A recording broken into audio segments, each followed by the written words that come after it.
Secretary of State Mike Pompeo gave his first major foreign policy speech since being sworn in. He spoke this morning at the Heritage Foundation, backing up the president's decision to pull out of the 2015 Iran nuclear deal and warning that new sanctions are on the way. These will indeed end up being the strongest sanctions in history when we are complete. I've spent a great deal of time with our allies in my first 3 weeks. I know that they may decide to try and keep their old nuclear deal going with Tehran. That is certainly their decision to make. They know where we stand. He also gave a very long list, you see there, of demands for Iran to agree. They need to agree to them in order for a new deal to be negotiated. Strong words from the man President Trump says he has great chemistry with. But the big question is, does this change anything? We're going to talk about that. And joining us this segment is New York Times' David Sanger. Welcome, David, to you. You wrote a great piece about North Korea, which we're going to get to in a second. But first, your thoughts on what we heard from the Secretary of State about Iran. Well, this was really a remarkable speech. It was his first big speech as Secretary of State. It was extremely hard-hitting. It was directly critical by name of John Kerry, his predecessor once removed. Which is rare. You don't usually see secretaries go directly after their predecessors. It had this long list of demands, which if you added them all up, stop all support for terrorism, stop messing around in Iraq, stop messing around in Syria, never enrich a single gram of uranium. It would basically be telling Iran not to be Iran, right? It's not a list the Iranians are going to sign up for. His message to the allies was basically tough luck. If you don't like the secondary sanctions, which basically hurt European firms, well, that's life. What he never quite got to was the critique that the United States had entered a deal, granted under a different administration, signed up with its allies from it, and then turned around and said, forget it, we don't like it. Right. I mean, it seems as though the main purpose of this, in addition to being as detailed as he, I guess, possibly could, whether it's pie in the sky or not, is to echo the feelings and the thoughts of the guy he works for, the President of the United States. And it was really striking to our team the difference in approach that we're hearing from Pompeo and his predecessor, Rex Tillerson. Listen to an example.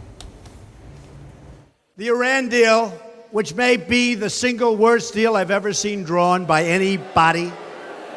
The Obama administration made a bet that the deal would spur Iran to stop its rogue state actions and conform to international norms. That bet was a loser with massive repercussions for all of the people living in the Middle East. We want to take the agreement as it exists today, as I said, fully enforce that agreement, be very demanding of Iran's compliance under the agreement, and then begin the process of addressing these flaws. And you wonder why there's a change in personnel. Yeah, Pompeo seems to understand how to handle Trump a little bit better than Rex did. But I do think that there were, this wasn't everyone wasn't exactly rowing in the same direction on the Iran decision. There were folks inside the administration asking for more time before the president made his decision. The difference this time is you see all the public-facing comments in the same direction. And I think the other significance of the speech today, to piggyback on David's comments a little bit now, is that now we actually, whether Iran will how they respond to this, and I think we know how they will respond to this, there are wholesale changes to Iran's military posture in the Middle East, much tougher requests on nuclear than was in the current deal. But at least now we know what this administration's Iran policy is, which is something I don't think we knew a few days ago when Trump made this decision.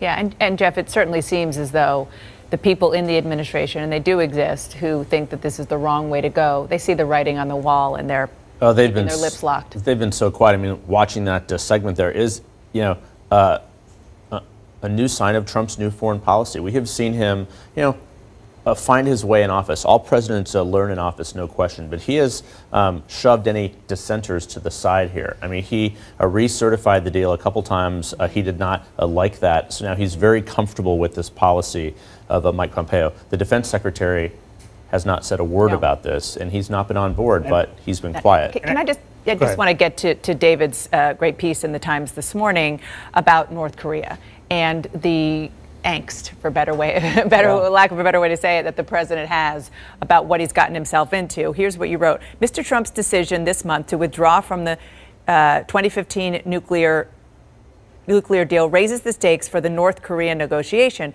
If he emerges with anything less than what President Barack Obama got, which in Iran included the verified shipment of 97% of all nuclear material out of the country, it will be hard for Mr. Trump to convince anyone other than his base that the negotiation was a success. The stakes couldn't be higher, and he's starting to get worried that he can't figure it out. If you could get out of the North Koreans what President Obama got out of the Iranians, shipping that much fuel out, bringing the enrichment down to just negligible levels, and get 15 years of that, people would be celebrating in the streets. And those crowd shouts of Nobel, Nobel, you'd be hearing a lot more of. They're not going to get that out of the North Koreans, and I think they're suddenly coming face to face with the thought that while meeting Kim Jong-un is a great gesture, and I think probably the right gesture to try to do things in a different way than past administrations have tried and failed, that once they're in the room, they're not likely to emerge, at least at the beginning, with anything resembling a solid deal. And real quick, I just want to also point out the great detail in your story about the president really being reluctant to get into the nitty-gritty of the actual science of what's going on with the North Korean nuclear program, whereas his opponent, his negotiating partner, is very familiar with it. Yeah, because it's his program. Exactly. In the early days of the Obama administration, when President Obama had to learn about this covert cyber program we had to try to disable the Iranian nuclear program, he would be down in the Situation Room with this giant map of the centrifuges and sort of see what it was the United States was secretly attacking. Mm-hmm. It's hard to imagine Donald Trump in that situation. He just does not want to sit. He knows about the weapons, but he doesn't want to sit there and hear about the other parts of the program that he's going to have to go confront in the room. Mm-hmm. Kim Jong-un has spent his life building this program. Mm-hmm.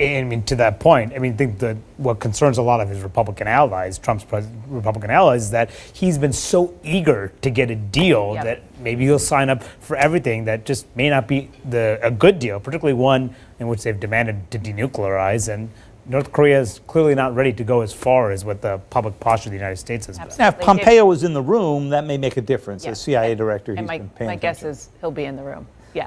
David, always great to see you. Thanks for sharing Thank you. your insights and your reporting.